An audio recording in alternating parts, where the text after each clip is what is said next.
The night I decided to disappear from my own life was the same night it caught up with me. I stood in my small Chicago apartment, tie loosened, phone buzzing with reminders I kept ignoring, knowing that the next morning, I would have to face the woman who controlled my future at the company I barely survived each day. I had spent months avoiding her elevators, her meetings, her gaze. I believed distance could protect me. I was wrong.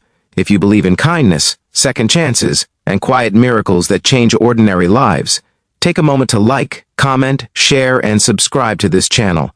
Stories like this deserve to be felt together. My name is Matthew Brooks, and I was a mid-level analyst at a fast-growing tech firm on the north side of the city. The company was impressive, the benefits decent, but the pressure was relentless. At the center of it all was our CEO, a woman named Rebecca Lawson, known for her sharp mind and impossible standards. She was not cruel, but she was distant, efficient, and terrifying in the way someone can be when they never raise their voice. I had spoken to her exactly twice in 2 years, both times feeling smaller than I already was.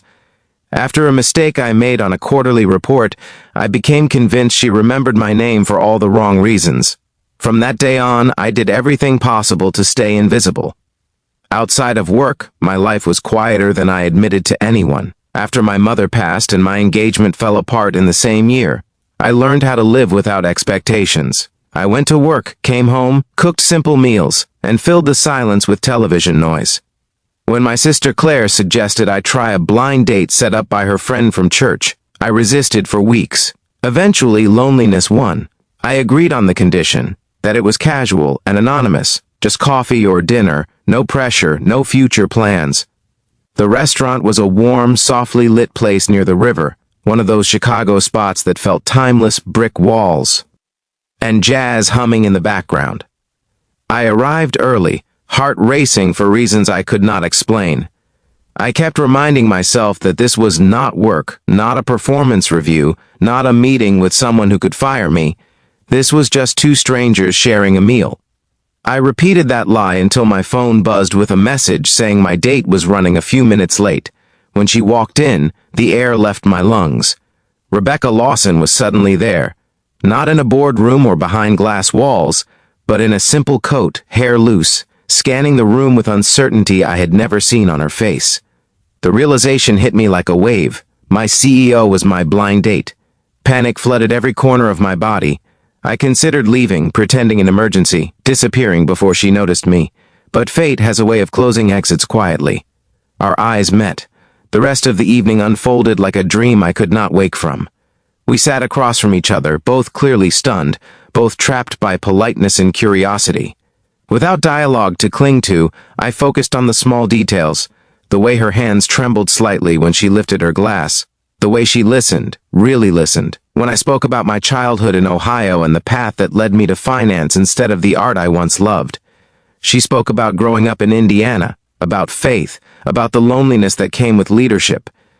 In that space, she was no longer the untouchable executive. She was just Rebecca, a woman who carried more weight than anyone realized. In the days that followed, I expected consequences. I expected awkwardness, retaliation, or at least an unspoken rule that we would never acknowledge what happened. Instead, something subtler occurred. At work, she remained professional, but there was a softness in her eyes when we passed in the hallway. Meetings felt less suffocating. I found myself speaking up more, taking risks I would have avoided before. Still, fear lingered. I worried that my job, my reputation, and my fragile sense of dignity were all hanging by a thread. The real challenge came when rumors started. Offices are ecosystems built on whispers. A late meeting here, a shared elevator ride there, and suddenly people were watching me differently. I pulled back again, rebuilding the walls I had just started to tear down. Rebecca noticed. She respected my distance, but I could see the cost of it in her posture, the way she seemed smaller somehow, despite being the most powerful person in the room.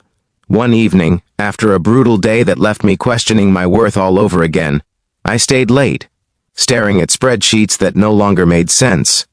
The city lights outside blurred with my thoughts. I realized then that avoiding her had never been about professionalism. It was about my fear of being seen, of being chosen, of believing that someone like her could look at someone like me and see more than an employee number. Change did not come as a grand gesture. It came in small acts of courage, a conversation that acknowledged the awkward truth, a decision to trust integrity over fear. We set boundaries, clear and respectful, understanding the weight of our positions and the importance of doing things right. What surprised me most was how much that honesty freed us both.